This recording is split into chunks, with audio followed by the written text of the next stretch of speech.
Hi everybody and welcome back to another video on the Toon Review YouTube channel. And of course today is Friday, which means that Eddie Howe has been speaking to the media ahead of the game against Brentford tomorrow. And of course it is such a great day today, with it being the 1 year anniversary of the takeover, and Newcastle United are in a completely different place to where they were, of course, 12 months ago. But we'll come on to the video in a moment. As normal, if you do enjoy the video, please do hit that like button, and it does help the Toon Review move up those search results. And if you're new to the channel and you like what you see, please do hit that subscribe button. It's free to do so, and become a member of this rapidly expanding family on the Toon Review. But hit the notification bell as well, and that'll let you know when we go live or we upload. But into the press conference, and as usual, Eddie has been very sort of coy in his press conferences, not giving many things away.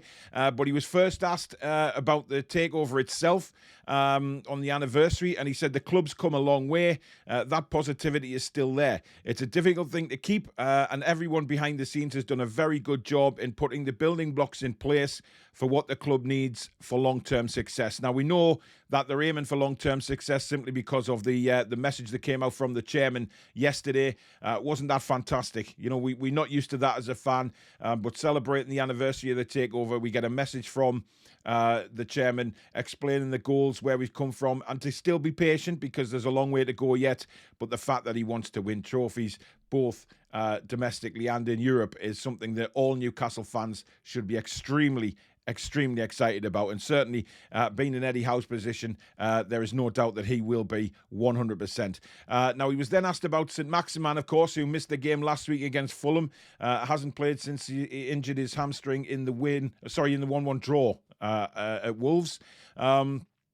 And he went on to say he's doing okay. He's trained well this week, and we're pleased with him. He's making good progress, and there's a chance he could be in the squad tomorrow. So that's just typical of Eddie Howe, isn't it? He will not give anything away. He will not give the opposition manager any inclination that Maxie's going to play or he isn't. So, you know, Thomas Frank can't really get ready for the game properly because he doesn't know whether he's going to have to set up tactics to deal with St Maximin or not. And that's the beauty of what Eddie Howe does in press conferences. He doesn't give anything away. Now, personally speaking, I would expect Maxie to be fit tomorrow, and if he is fit, I expect him to start. Maybe not finish the game, but certainly start the game and give us that impact that we know Maxie has, and put us on the attack straight away as soon as the game gets underway. Now, on Isak, he said he's running on grass and increasing his speed, so he's in a good place. Hopefully it won't be too long. He suffered a muscle problem to his thigh, and his scan wasn't overly bad, but the medical team are just being cautious with him at the moment. And certainly they need to be, because, you know, we know what the situation is with Callum Wilson and how really we need to nurse him practically week in, week out because of his injuries. He's probably going to do the same with Isak. He's not going to take any unnecessary risks with him. So I think it's right. He won't make the game tomorrow. But whether he'll be fit for Man United or not, that's just another question. Hopefully he will. If he's running on grass and increasing his speed, then there is a chance that he'll be available for Man United. But if Callum Wilson's fit, then I suggest that Callum Wilson starts and Isak would be on the bench. But we never know. We never know how Eddie thinks in these situations. We really don't. So, again, time will tell on that one. And then he was asked, of course, about John Joe Shelvey, who we know has been gradually improving as the weeks have gone by with regards to his injury. And he said his recovery is going well. He's ahead of schedule, and he's hopefully going to be involved with us today in training for the first time. There will still be caution as to when he's ready to play, but he's making positive strides at the moment. And it's great to see Shelvey back out on the training pitch and certainly, you know, involved in training again. And we have missed him. There's no doubt about that, guys. We've said a lot of the times on this channel that we just miss that quarterback role that Shelvey plays in, which then enables Bruno to push further forward. And we haven't had that in recent times. Yes, it was excellent against Fulham, obviously, last week, but we were against 10 men, which means we didn't really need to have a number 6 sitting there protecting the defence. But Brentford might be a bit different tomorrow. Even Tony, of course, is coming back, and he likes scoring goals against Newcastle at St James's. So it's going to be interesting to see how long Shelvey is out for, or whether he comes back in the next couple of weeks on the bench and we nurse him back into the side slowly. But a lot of people have now said, yeah, it's clear that we've missed Shelvey. But on the other hand, these players that are already in the team now will be doing their utmost to stay in the team. So he's got competition to get back into it. There's no doubt about that. Now, on Joe Willock, he said, I think there's a huge amount still to come. He's got all the tools. Athletically, he's very good, and technically, he's very good. He's got an eye for goal, and although we haven't quite seen that fall into place for him this season, I believe it will. And I think that reiterates what we've been saying on our live shows regarding Joe Willock. You know, he's doing very well, and a lot of people have been giving him unnecessary targeting for, you know, if things don't go well, it seems to be Willock that gets the blame.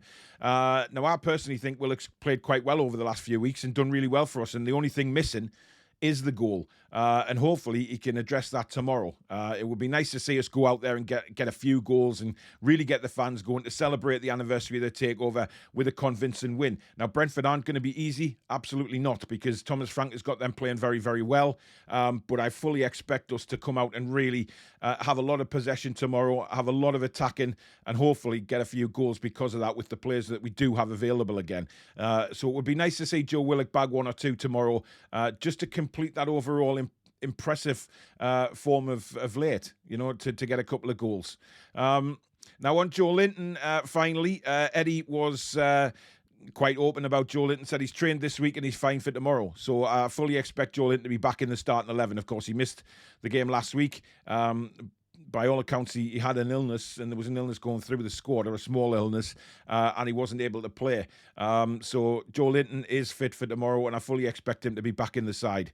And that was pretty much it from the press conference. There wasn't much else said. Again, nothing said about Brentford, you know, in a way that's or previous regime used to do, you know, give them confidence going into the game, etc., etc. Just talking about the injuries and who's coming back, and really looking forward to getting back out there at St James's Park, because it'll be rocking again tomorrow. Obviously, the last home game was a little quiet because, of course, the Queen passing away. There was no sort of build-up. There was no music or anything like that happened. So it was rather quiet. But tomorrow, you know, the flags will be back, the music will be back, and the players will be pumped up coming out that tunnel again, ready to go for tomorrow. And, of course, Amanda and me and Dad have been speaking to NUFC TV. So if you haven't seen the interview, go on the website. You'll see the full interview there. But Amanda said, we've worked as a family. We've worked as a team. Everyone is rowing in the same direction, which is wonderful to watch. And it's a brilliant interview. And, again, it just gives you this hype for Newcastle United in the future. You know, the past 12 months have been superb. What are the next 12 months going to be looking like? And the future after that, given how we've been playing. It's absolutely brilliant. And to see them all coming out and speaking to us as fans, the communication with the club, it is fantastic. And it can only be a positive moving forward. But that's the press conference reaction, guys. Not really a lot said this morning, but just confirming players and availability and things like that. But as usual, let me know in the comments what you thought of what Eddie has to say. Do you think if ASM's fit, he's going to start tomorrow, or would you start him on the bench? And of course, Manchester United next week, will Isak be in that squad? That is a big question as well. But as usual, guys, thank you very, very much for watching the video. Really, really do appreciate that. If you have enjoyed it, please do hit that like button as usual. And if you're new to the channel, don't forget to hit that subscribe button. It is free to do so. Lots of shows coming up on here over the weekend, of course. You know, we'll be doing the watch along of the game and the reaction and things like that. Lots of stuff coming up. And of course, hit that bell, which will let you know when we upload or we go live. It'll be great to have you subscribe to the channel from now on. But let me know in the comments, as I say, what you think of that press conference today and the injury front. But until then, guys, if you're watching this on the Friday, don't forget, TDR Friday tonight, 8 p.m. It is the celebration, the anniversary celebration of the takeover. We're going to have a really good laugh on there. There's something very special we've got coming up on it as well, which has been put together today. So it's going to be brilliant. So do tune into that, 8 o'clock tonight. But in the meantime, enjoy the rest of your Friday, guys. Take care.